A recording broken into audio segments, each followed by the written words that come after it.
Good morning, everyone. Welcome to this session sponsored by Haag-Streit on biometry and the use of the Eyestar. I'm Doug Koch, I'm the moderator, and I have a fantastic panel here. To my left, Adi Abulafia from Hebrew University, and Adi has created all kinds of things, including the amazing tool that's available on the ESCRS website and ESCRS website for IOL measuring, doing corneal astigmatism measurements and corneal surgically induced astigmatism. And I think you all know Warren Hill, who has probably helped more surgeons around the world with IOL calculations and understanding it than anybody I know, and is also, of course, the author of the Hill RBF formula, which is an incredible IOL calculation formula, and a centerfold Chinese warplane fighter. That's his hobby, so it's really quite remarkable. To Warren's left, David Goldblum from Basel, who's the head of the Pallas Clinicum, and David's got a wide range of interests, including severe corneal surface disease and osteodontokeratoprostheses, in addition to his interest in cataract surgery, but particularly in challenging cases. And finally, Giacomo Savini, and Giacomo is, I think everybody knows Giacomo. He's authored over 200 papers.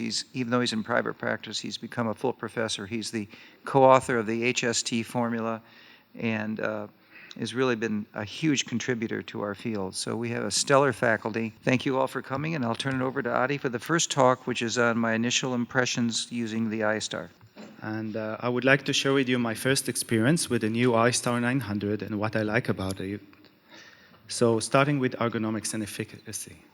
So the first thing that strikes you is the quick measurement process.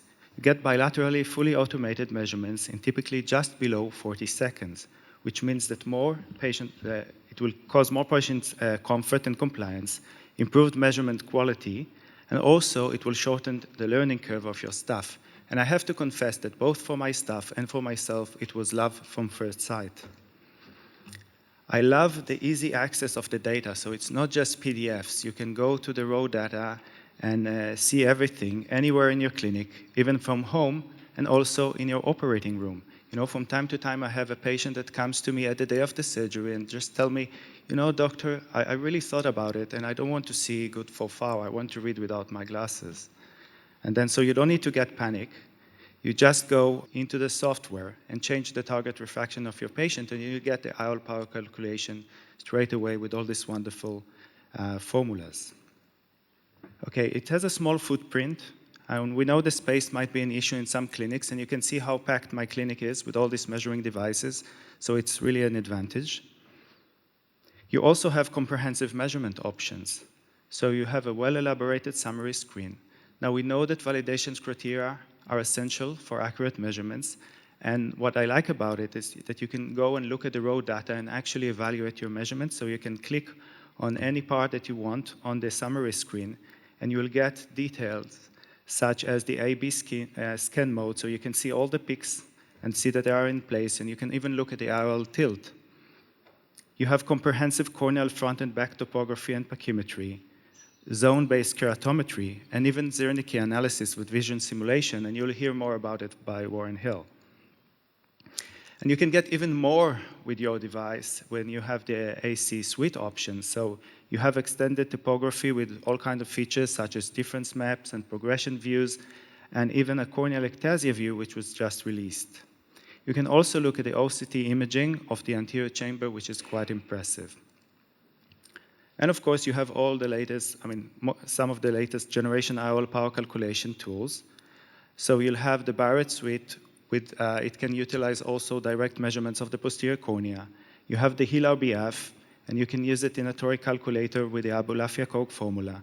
You have the Olsen formula, and you also have the one Koch axial length adjustment for high myopia. So you don't need to do it manually anymore and to think, when should I use it or not? It is just there, and it will kick in for you whenever you need it. Now, each of us has its own strategy for IOL power calculations, and I want to share with you how I utilize the Eyestar in my daily practice. So let's go through one case together. So the first thing that I do, I validate my measurement. I go and look at the corneal topography. I look at the keratometry, seeing that it's not smeared, and I look at all the gates, in the A-B scan mode, and also at the corneal diameter. Now I get this warning that this patient has high axial myopia of 28.7 millimeters. So I will take out, non-relevant formulas for this eye, such as the Hofer Q. And I also like to look what would be the predicted refractive astigmatism if I implant a non-toric IOL. And I can see, looking at the different toric calculators, that this is below my threshold. So I'm not going to implant a toric IOL for this patient. So now the next step is to look at the spherical equivalent prediction for all the formulas. So I have here the Barrett with the predicted posterior cornea, the Barrett with the measured posterior cornea, Hill RBF, Olsen, the Holiday with the one Koch adjustments, and the Haggis. And I look what would be the predicted range for all these formulas. So I see that for a 6.5 diopter lens, the range is between minus 0.2 to plus 0.3. And since this is a myopic patient, I don't want to end up with a hyperopic surprise, so I'll pick a 7 diopter lens. As you can see, it came out very close to plano, and he's very happy. Now, and the last thing is precision of the data, which is a fundamental requirement for any biometer. So we just finished the study looking at the agreement in biometry measurements between the Eyestar 900 and the Allmaster 700. So we just analyzed it last week, so it's not published yet.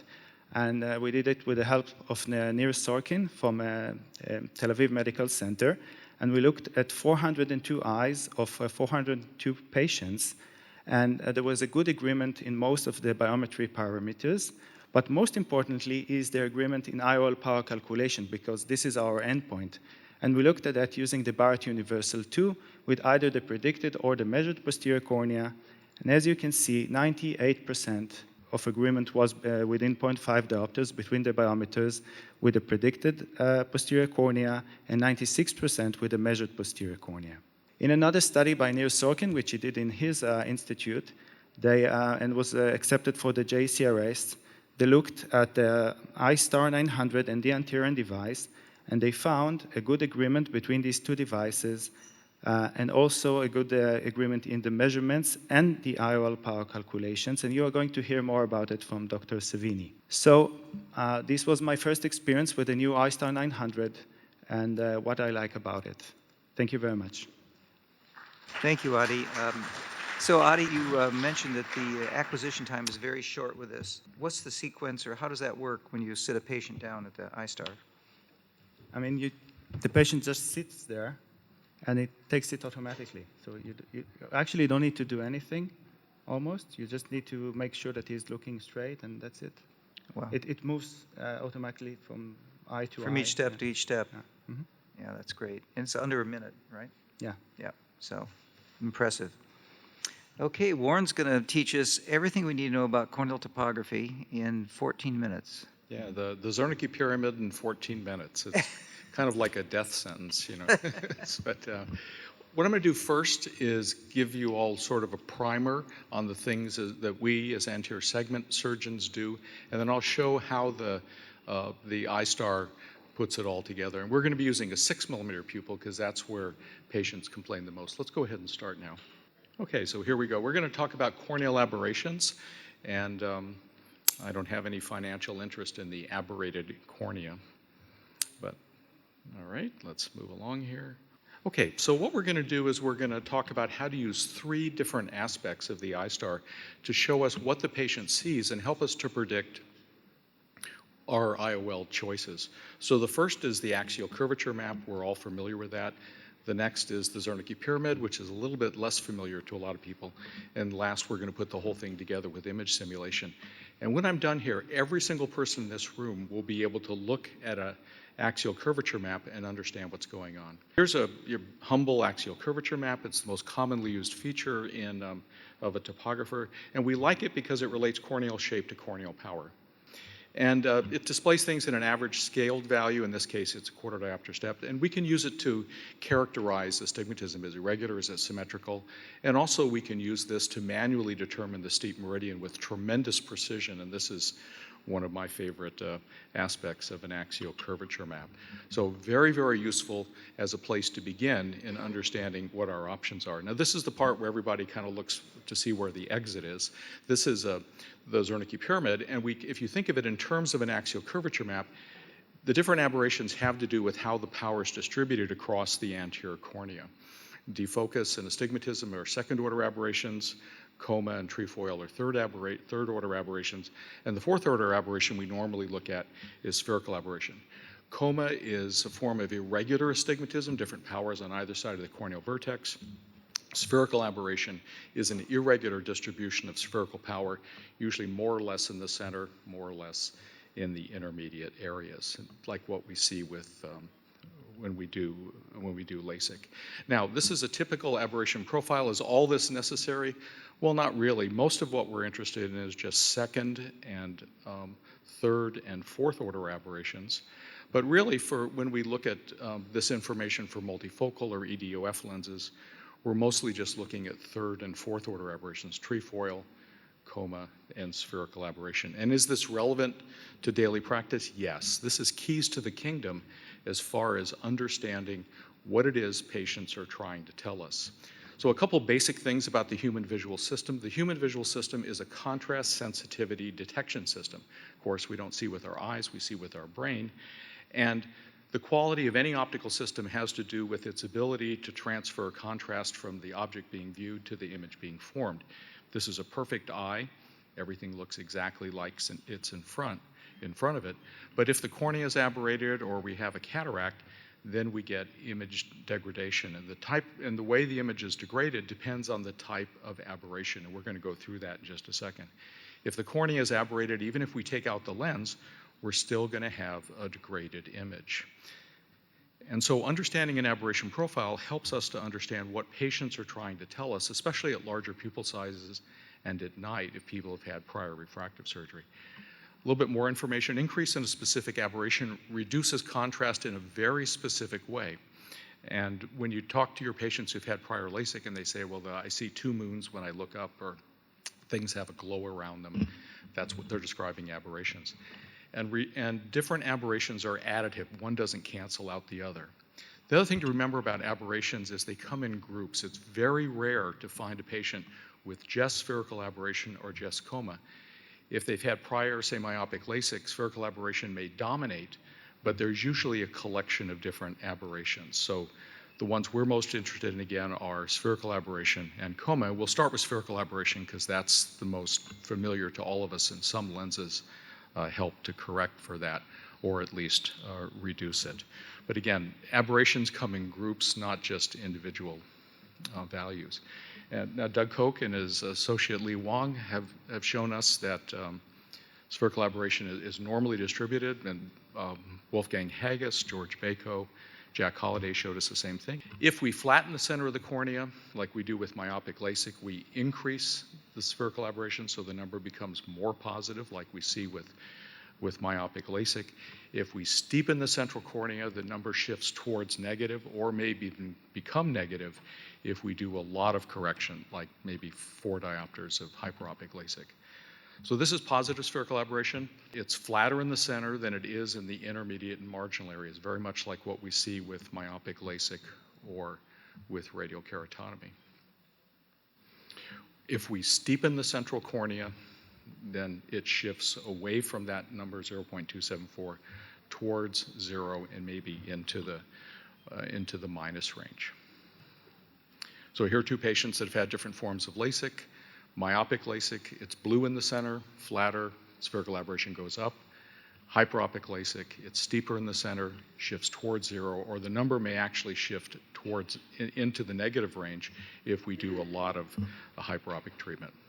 So you should be able to look at an axial curvature map and know exactly that this patient has abnormal spherical aberration values. Coma, again, is a form of irregular astigmatism, more power above, less power below the corneal vertex. And the convention is that negative vertical coma just means that the more power is below the corneal vertex than above. Positive is just the opposite. These are just conventions as to how we talk about coma. So when a patient's unhappy with the quality of their vision, what they're telling you is that they have lost contrast. And there's a lot of things that we as ophthalmologists do that take away contrast. So image quality equals preserved image contrast. It's all about contrast. Now, if you're as old as I am, you may remember black and white televisions. What we had was reduced contrast or decreased image fidelity. And this isn't black and white, this is really gray and gray. So the difference between a black and white television and, say, a nice LED screen or a plasma screen TV has to do with the preservation of contrast at high spatial frequencies. Again, it's all about contrast. When you buy a very fancy camera lens or pay a lot of money for a telescope, what you're purchasing is the preservation of contrast. So this would be a 1080p digital TV screen, and you can see we have preserved contrast. So we as ophthalmologists need to be thinking in these terms when we operate on patients or when we offer them certain types of lens options that may actually be a problem. Now, next is image simulation. This is the third part. And this is a naturally aberrated cornea, somebody who's had keratoconus, very steep below and maybe a little bit nasal. It's a form of irregular astigmatism. They have high coma. And image simulation is a wonderful tool that allows us to show patients how they're going to see. So this is a 6mm uncorrected uncorrected image with keratoconus. If we remove second order aberrations, it's like giving them a pair of glasses, but it still doesn't fix things. If we reduce the pupil size, because all aberrations are radius dependent, we can ameliorate the aberrations a little bit. That's how a pinhole camera works. And by removing second, third, and fourth order aberrations, we can show the patient how they're going to see if they have an RGP contact lens or a scleral contact lens. And this is stuff we can demonstrate to the patient. And with the Eyestar, we can check and uncheck different aberrations to show them what their vision's going to be like after surgery. And this is very helpful when people have had prior refractive surgery. Now I'm going to show you some examples. With modern LASIK, the image quality is much better, but the patients who are coming to cataract surgery are people that have had early generation LASIK. And so it wasn't quite as sophisticated as what we have currently. So here's somebody who's had myopic LASIK, and again, all of you are becoming experts here. We flatten the central cornea, so the spherical aberration does what? Goes up. It's a positive number. This is mostly centered, so we're not going to be inducing irregular astigmatism, and we have similar power in the intermediate marginal areas, which is where we find trefoil. Here's their aberration profile. Spherical aberration is very high, 1.8 microns. Very normal coma values because the ablation is centered, and in the intermediate marginal areas we have similar power, so the trefoil is normal. If we look at an image simulation for this patient at a 6mm pupil, and again, this is where they complain the most. They say, "Doctor, at night I can't drive, I have trouble." This is pure spherical aberration, and what we get is a characteristic image halo and glow. They tell you, I look at the moon, I see, this glow around it. Now here's somebody who's had myopic LASIK, but now they have a decentered ablation, and because they have a decentered ablation, it's going to induce a form of irregular astigmatism. That's coma. So just looking at this already, we can say the spherical aberration value is high, coma value is high. In the intermediate marginal areas, we have similar power distribution. Trefoil is going to be normal. So if we look at the aberration profile for this patient, there's our high spherical aberration. Now we have high coma. This is somebody you're not going to want to put a multifocal lens in because they're very, very sensitive to all forms of astigmatism. Trefoil is normal. Trefoil is just something that can add to a decrease in image contrast. If we look at the image simulation for this patient, what we see is the characteristic halo and glow, and then we can look at coma, where we get image duplication and displacement. And all these people will say, when I look at a street light, I see two of them. When I look at the moon, I see two images. They're describing coma. So this is elevated vertical and horizontal coma. Here's somebody with hyperopic LASIK. Now we've shifted the spherical aberration away from 0.274 towards a negative value, and in this case it actually is a negative value. It's slightly decentered, and so we're going to have high spherical aberration, but now it's negative. Positive or negative, it's still bad. We're going to have high coma, which is going to give us image duplication and displacement, and some trefoil as well. So this person's going to have a degraded image due to these three things. And just looking at the axial curvature map, you can already predict what this is going to be. And these are people you do not put multifocal lenses in. Here's the image simulation. We have our image halo and glow. We have elevated horizontal and vertical coma with image displacement and duplication. So this helps us understand what patients are trying to tell us. Let's kind of bring it all together with the Eyestar.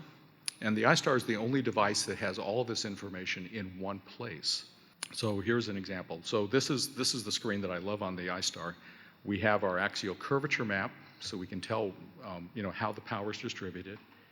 We have our Zernike pyramid, our aberration profile, and here for this patient it shows they just have astigmatism, so only second order aberrations at a 6mm pupil. We have our image simulation. So we already know what patient's going to see like at a larger pupil size just with a monofocal lens. So a toric IOL would be a very good option for this patient. A toric IOL corrects second order aberrations, nearsightedness or farsightedness, and astigmatism. So in this case, what we're going to do is we're going to uncheck the second order aberrations, and there's the image simulation. And actually we're going to show them what things look like during the daylight with a photopic pupil, 3mm pupil size. And you can see that the second order aberrations have been unchecked and the image simulation looks much better. So Mrs. Jones, if we put in a toric IOL, this is what your vision's going to be like. This is very powerful stuff, and it really helps the patient to connect with you in terms of forming a surgical plan.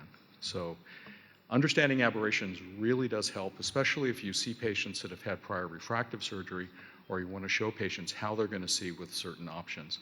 Now, one other area that's very helpful is if people have had prior refractive surgery, if they've had myopic LASIK, RK, or radial keratotomy, you can actually quantify the spherical aberration change and pick a lens. Now, the lens may not make things perfect because these values are often very high, but it won't make things worse. Myopic LASIK and radial keratotomy, we use an aspheric lens that adds negative spherical aberration. Hyperopic LASIK, an aspheric neutral lens, or if they have high negative values, then an older style spherical lens that adds positive spherical aberration.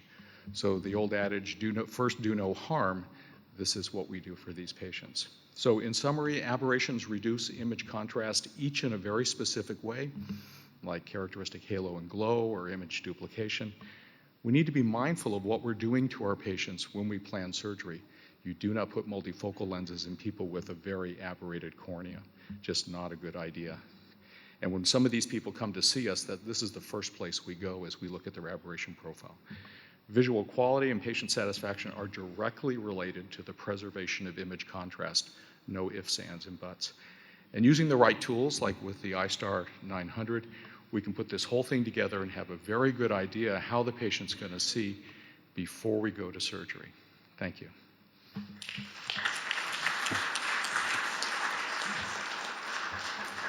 Thanks, Warren. I think all of us see patients in our offices who have had surgery with various types of IOLs that are not appropriate had you really understood what was going on with the cornea. One of the things that I've heard, it's sort of common parlance that if your coma is over 0.3 and your total higher order aberrations of the cornea are over 0.5, you shouldn't get a trifocal or a multifocal IOL. And remarkably, there's no literature to support really what that threshold should be. It's just something that people talk about. I don't know if anybody has any comments or thoughts about that. Sure. Doug and I see 2 or 3 of these people before lunch every single day. The reason why there aren't hard and fast rules is because the aberration profile is a dance. Spherical aberration is a naturally occurring aberration, so it's reasonably well tolerated.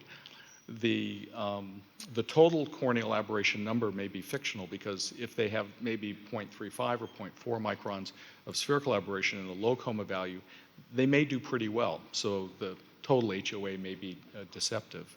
But it's about the reduction in contrast. So this is why looking at the image simulation is so helpful, because if you take a multifocal lens and put it behind a multifocal cornea, these people will hate you and they'll hate your dog. I mean, they become very unhappy.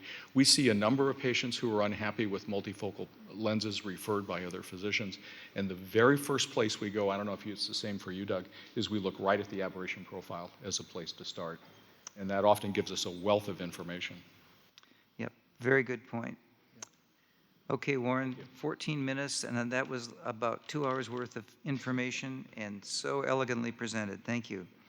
So Giacomo is going to talk to us about the repeatability of the Eyestar 900 and its comparison to other devices. Thank you, and thanks for the invitation.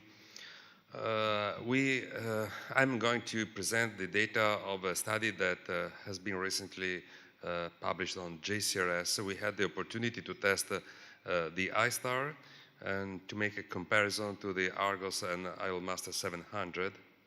These are my disclosures.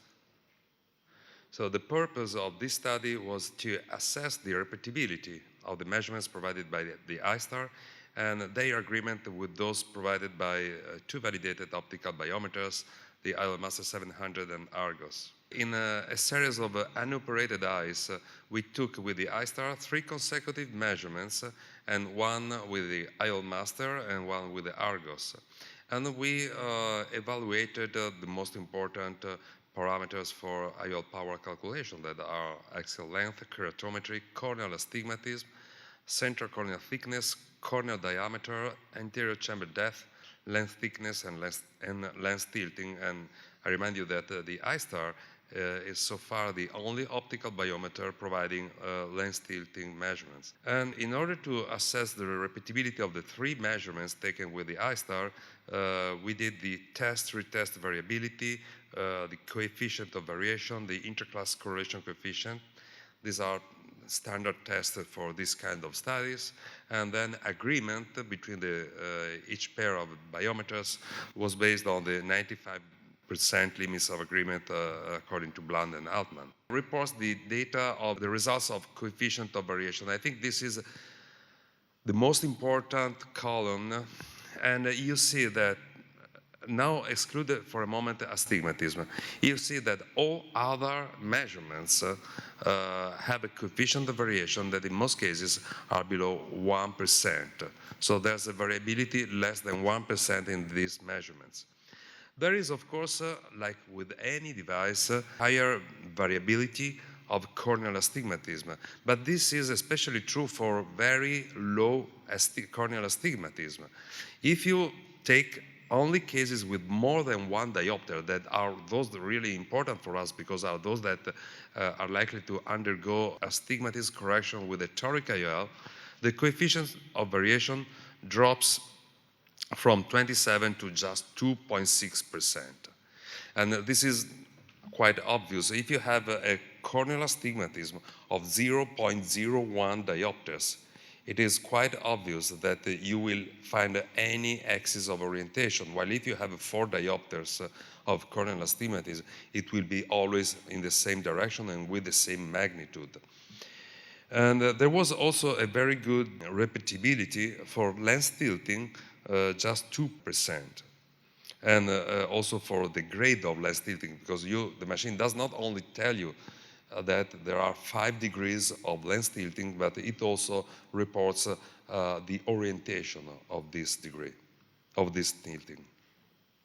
And these are the outcomes for agreement between Eyestar and Iomaster and between Eyestar and Argos. And you can see agreement in this column with Iomaster and agreement with Argos. And the p-value is the result of the t-test comparing the mean values. And you see that we did not find almost any difference from a statistical point of view compared to the Iomaster. Agreement was quite good for most parameters. And if we go to the Iomaster, there were most measurements had a statistically significant difference, but this is just statistical, not clinical, because the difference were very, very small. And it's a paradox that agreement was slightly better between the Eyestar and Argos, according to the 95% limits of agreement, than between Argos and between Eyestar and Iomaster. Discussion of this paper, we also looked at the previous papers reporting their repeatability with other devices. In general, I can say that the repeatability was improved with respect to previous generation devices, including the Landstar and older devices like the Eyestar 500, while for most parameters, the repeatability is excellent and is quite similar to the last generation optical biometers. So, in conclusion, we found a high repeatability with the Eyestar for all measurements. Corneal astigmatism was the only exception, like in all studies of repeatability we have done with other instruments, mainly when the magnitude is low and when we don't have to implant a toric IOL. There was no statistically significant difference between Eyestar and IOL Master, an excellent agreement, so that we may consider the measurements between the two devices as interchangeable. The only exception were CCT and corneal diameter.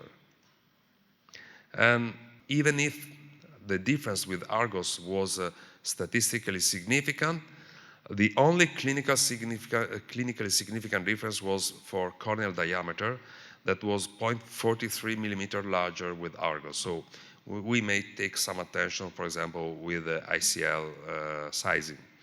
And in any case, agreement with Eyestar was good, and measurements, again, apart from the corneal diameter, can be considered interchangeable. It had, the Eyestar had higher repeatability compared to Landstar for K, CCT, ACD, lens thickness, and axial length. It had a higher repeatability than the IOL Master 700 for K and CCT, higher repeatability than Argos for all parameters but lens thickness and axial length, and higher repeatability than older instruments based on partial coherence interferometry. That's all. Thank you.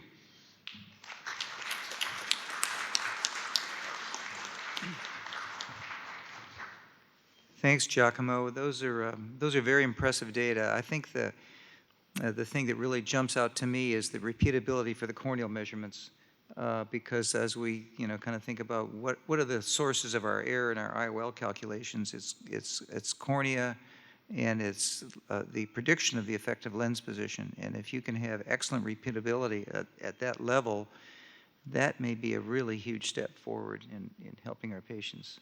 Yeah, I think that cornea power is no more a problem in the vast majority of patients when we have devices like this that are so fast, because being fast is important, especially with older patients that maybe are not able to maintain a fixation for a long time. Having a very fast device is important, and I think it's part of the success of high repeatability. Yeah, very interesting. Any questions or comments? Thanks, Giacomo. Great paper. Okay, so let's look at a very interesting case. David's going to share with us a fascinating case that uses a lot of the unique features of the Eyestar in determining the patient's optimal treatment. Good morning, ladies and gentlemen, and thank you for introducing me and being here this morning. I want to share with you an interesting case here, and the reason why I proposed, and actually Haag-Streit allowed me to present this case, is that you can actually see the device performance on the extreme of cases. We all treat patients, and having a patient making him or her happy is what we are working for and what we have studied for. And these extreme cases, these are the patients we care for most and are our most difficult ones sometimes. So I have quite some aniridia patients, and this is a woman 41 years young. She was born with bilateral congenital aniridia, and as you all know, that is a complex eye disease. She was referred to me because of decreasing visual acuity due to her cataracts, but she had other diseases. I treated her mother already with an osteodontokeratoprosthesis, and hence she was referred to me. She came to me actually on her request as well, with the question how she could improve her vision, which has deteriorated from 0.3 to 0.1 in both eyes. That's the images of her. She agreed to have the images presented, obviously, and you can see actually that she suffers from ptosis. She has a complete aniridia, as well as amblyopia with nystagmus. She has an ocular hypertension, hyperopia, and foveally hypoplasia. So the whole complex of congenital aniridia. Obviously, since I treat the whole family, we have determined the genetic frameshifter lesion, and you might remember this is a PAX6 gene frameshifter lesion. We exactly know where in this family is this gene deletion. And here we come to the device. That's the initial and first measurement. The measurements were not as easy as we can have seen, but it was absolutely feasible. And you see, right side, very flat cornea. Actually, what you can see is that it's a hyperopic eye, 22.11 millimeters. Anterior chamber, note that the ACD is measured as 2.24 millimeters with a 600 micrometers cornea, which leaves you with about 1.6 millimeters of anterior chamber space to do your cataract surgery in the end. So all this with one view, we know this is going to be a complicated eye with already some filaments on the cornea, so ocular hypertension, and that's what you measure with such a device. Oops, turned black here as well. So if we go into the out of the cataract suite and into the ACD extended suite, we can image the whole cornea and the whole anterior segment. And the beauty of this patient was that with almost complete aniridia, you could actually see the whole lens in this patient. And I'm telling you later just why this is interesting and important. But first I want to go to the results. These are the biometry results. We've seen with Adi already that he's doing the same thing. We have 5 different formulas for the same Vivinex IOL. That's our standard aspheric IOL which we implant. And in this patient, we have the option from 29 diopters up to 30.5 diopters to reach emmetropia. With the RBF method, actually, you see that there's all the exclamation marks telling us that this is a measurement which is out of bound, which we know already since this is a special case. So, how would you proceed? How did I proceed? Obviously, ptosis repair is something which is going to be done after we put the speculum inside, so this is not an option. PKP keratoplastosis is not yet necessary in her, fortunately, and we are left with 3 possibilities. There's no right or wrong in this patient, I think. I actually went and did a phaco IOL and artificial iris in the capsular bag.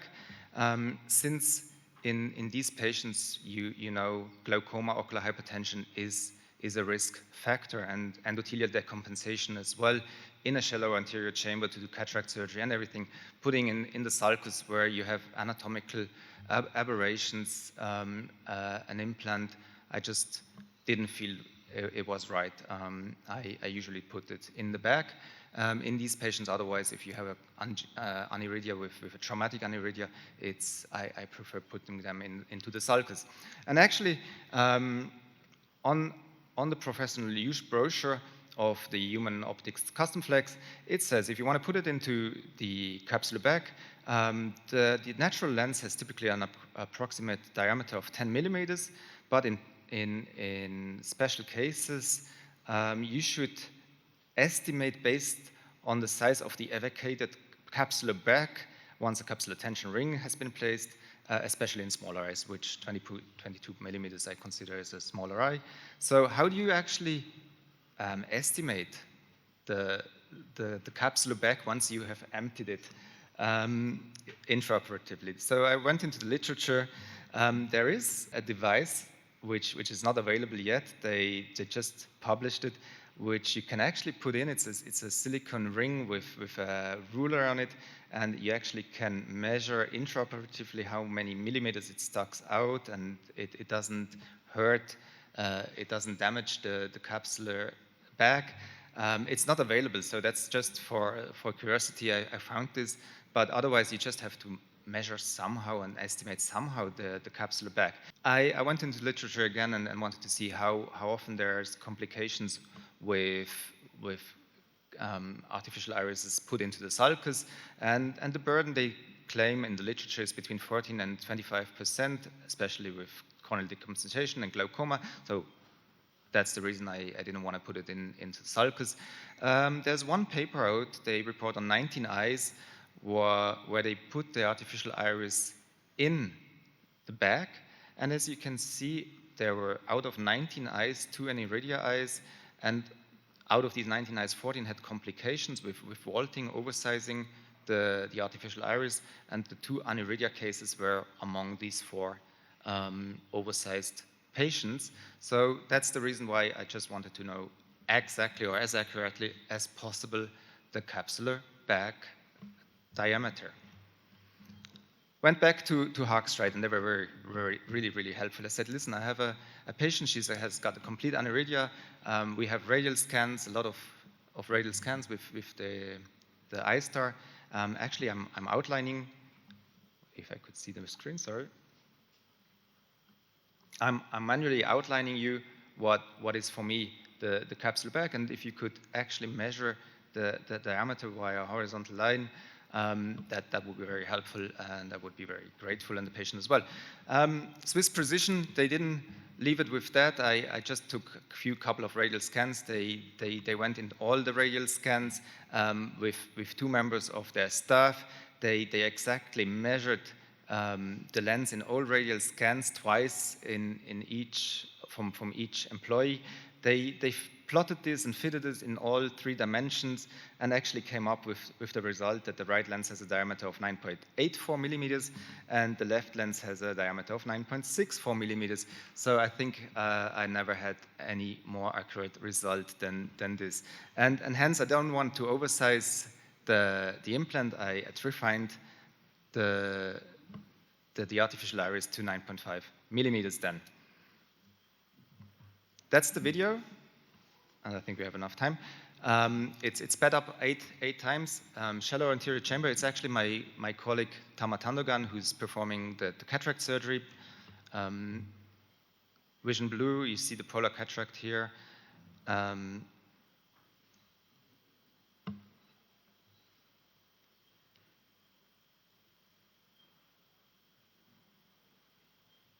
Just speed it up a bit. Capsular axis. Regular phaco, uncomplicated phaco, implantation of the lens, CTR, which is important. I always put in aniridia cases a capsular tension ring, since they are prone for complications and inflammation and shrinkage and everything. So I would recommend, if you ever have a congenital aniridia cataract case, put in a capsular tension ring.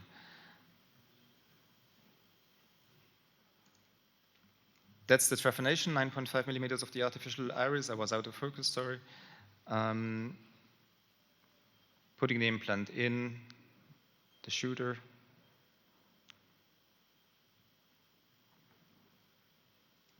And then actually injecting it into the capsular bag. As you can see, I tilt up the lens a bit to the 12 o'clock position, put it in at the 6 o'clock position directly into the capsular bag, have 2 instruments unfolded. Sometimes you need an endocapsular forceps, an endo-ocular forceps to pull it down at the 12 o'clock, to bring it in completely into the capsular bag, and remove the viscoelastic, and that's it. So here you can see the result. Hyperopic patient,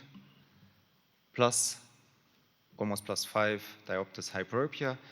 Visual acuity with the cataract 0.1. We put in a 30 diopter Vivinax. We thought we go safe, don't want to overdo it, don't come out myopically.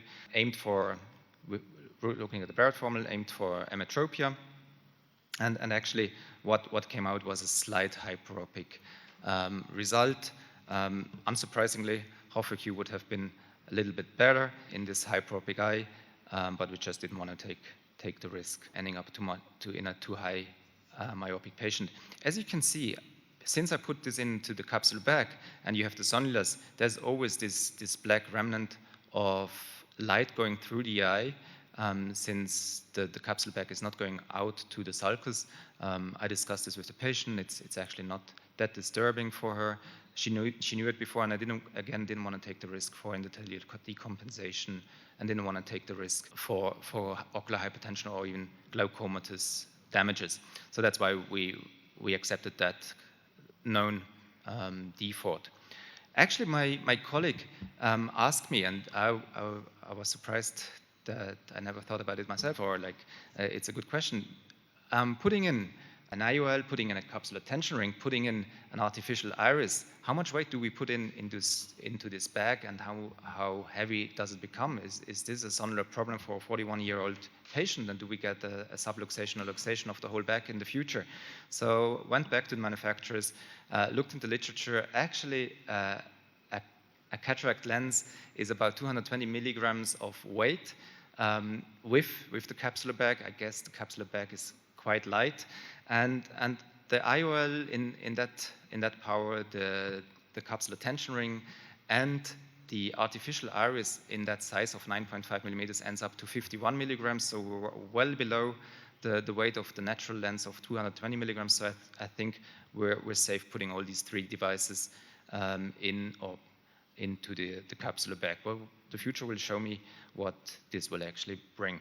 And she opted for green irises. In this patient, I did later on a bilateral ptosis repair, and she ended up with her normal amblyopic vision and was very happy with the result. And to conclude, I really have to say that this device, we've heard it, is actually very well performing, and in comparison with all the other devices, it's equal. But what is about great is actually that the imaging device, which helps you very much, and the staff, the support from Haag-Streit is very fast and very quick. If you have special cases, special needs, they will always reply very quickly and help you. Thank you very much for your attention.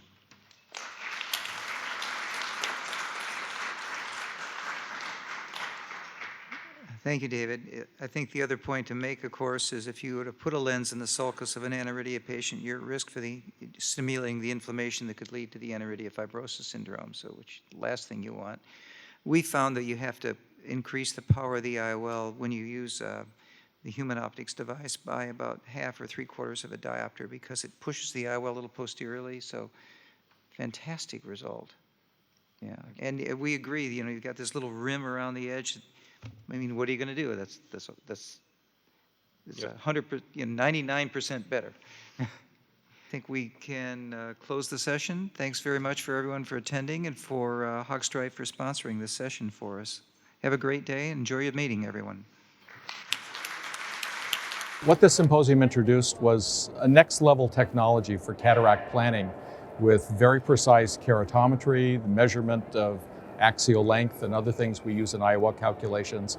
And I think it just takes things to the next level. The symposium has shown again that the Eyestar is an excellent machine, a device which is very helpful and very useful in daily practice. The case I presented is a complex and complicated patient. Even in most complicated eye diseases, the Eyestar performs excellently. Well, I always love to hear Warren Hill talking about high-order aberrations. I always learn something new.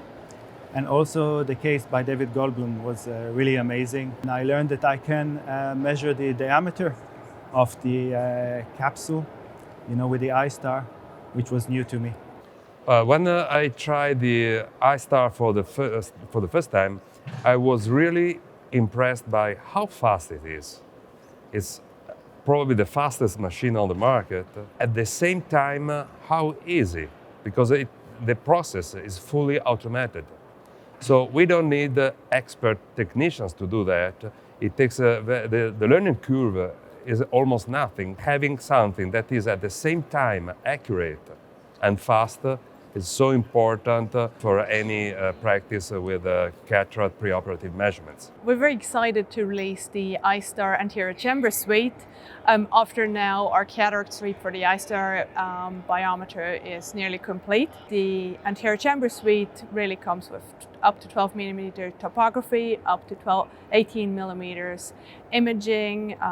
Topography is of the anterior and posterior cornea. We're just about to introduce a full excitation screening suite, including a built-in ABCD grading. So Haag-Streit focusing in his product development really on the needs of the user. So we try to consider the surgeon's needs, but also the needs of the technician that often run the devices.